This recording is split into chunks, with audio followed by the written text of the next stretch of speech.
And so, Evan, now from what was happening in our nation's capital, we want to move over to Alberta because the Deputy Prime Minister was speaking last hour and she was responding to her recent experience of harassment, which both ministers addressed this morning too at that mini cabinet shuffle. So what more did we hear from Freeland, though? Yeah, we heard a pretty low-key response to questions about this from Freeland. It was mostly what she was asked about at this appearance in Calgary, which nominally was going to be about supply chains, but really was not. It was much more about this rude, aggressive, harassing sort of approach by Elliot McDavid, a resident of Grande Prairie, Alberta, who came up to Chrystia Freeland in that video many people will have seen, where she's stepping into an elevator and yelled abuse at her. She wanted to make the point, I think, first of all, that she's not intimidated by this behavior. She said that she's been in Alberta since then, and she pointed out that she's been touring the province of Alberta since then. She also pointed out, of course, that she is a born and raised Albertan and the daughter of Alberta farmers.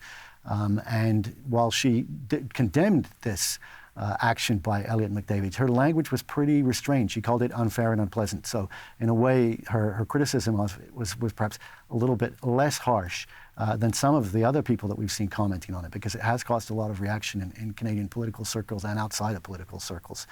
She also spoke about what the harassment problem generally and how it might affect people other than herself. Let's watch her talking about that. What happened was wrong, and we need to be clear about that. And from my perspective, I think we need to be especially clear that people who are members of a visible minority and women are perhaps particularly vulnerable. I am conscious that there are a lot of journalists and politicians across the country who have a lot less support than I do, who can face challenging situations. And it is important for all of us to support them. I thought an interesting part of her remarks, actually, Arthi, was where she appeared to want to sort of deflate the impression that Elliot McDavid was clearly trying to create for video, for social media, which is the notion that Chrystia Freeland is persona non grata in Alberta. She spoke frequently about the warm welcome she'd been receiving. She described Albertans as kind, welcoming, and generous and decent. And just made it pretty clear that she was not going to feed into the narrative that he was trying to create with that appearance and its subsequent dissemination on social media, that somehow she's not welcome in her own home province. That is the CBC's Evan Dyer in Ottawa. Thank you. Thanks. So now we want another perspective on this. Erica Eiffel is a columnist for The Hill Times, and she's received a deluge of online hate mail in her work. She's also the founder of Not in My Color. And Erica, thank you for joining us today. Hello. Okay, so, we just heard the Deputy Prime Minister speak last hour. Did you react more to what you heard or what you didn't hear? Tell us what you made of her comments. Well, first of all, I want to say a happy anniversary to Mom and Dad Eiffel. It's their 46th anniversary today, so shout out to them. But what I didn't hear from the Deputy Prime Minister is that this is a coordinated, hate-filled attack that is targeted to women of color and journalists of color, female journalists of color, and female journalist allies. And what I wrote in my piece today in the Hill Times was, where is that solidarity for us? Chrystia Freeland has faced a gender-based violent attack that was verbal.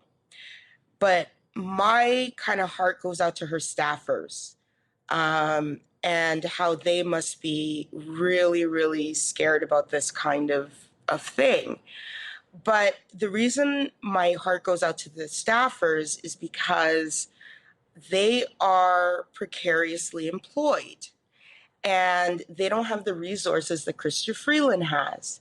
And so when it comes to, like, if you take that to women of color journalists, the same applies. So I think that we need to recognize the racial lens and the class lens to this issue.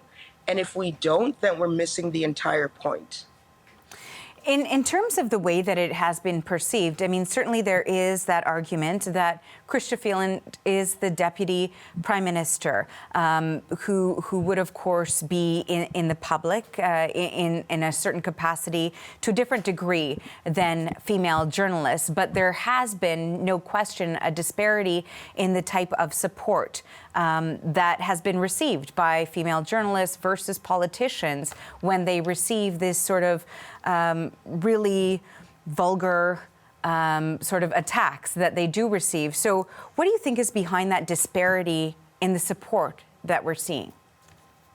Well, we're not of their class, we're not of their race, and we're not of their ilk. We don't send our kids to the same school. I do not have children, but you know, there isn't that camaraderie. And what it seems like to me is that you have to either look like them or be in their social space to get any sort of recognition or support from the white female cabinet ministers of Justin Trudeau's feminist government.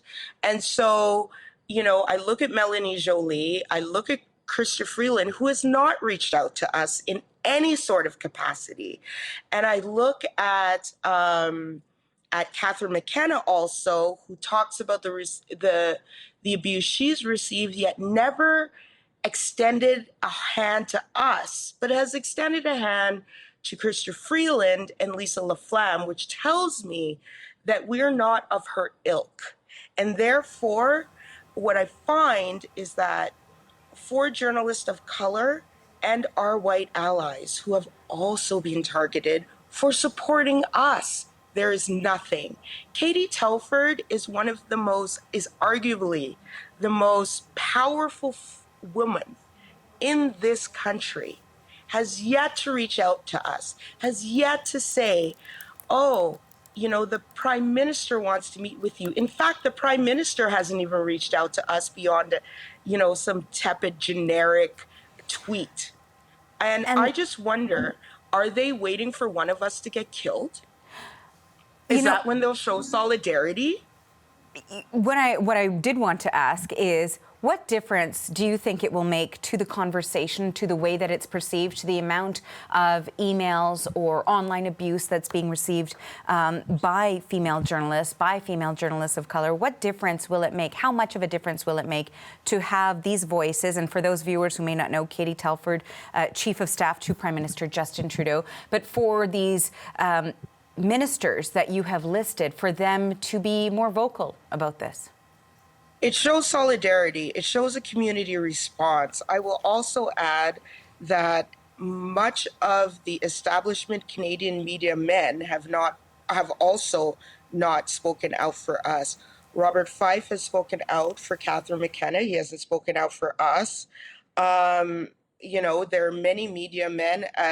Evan Dyer has not spoken out for us. In fact, he seems to have spoken out in opposition of us. And therefore, I just wonder how much of misogyny and racism plays into their response. The omission, the silence, is also a form of racism as it pertains to women of color. And what I wonder is, 2 years after George Floyd, 5 years after Me Too, where are we? We're nowhere. We only support white women of means. We do not support anybody else.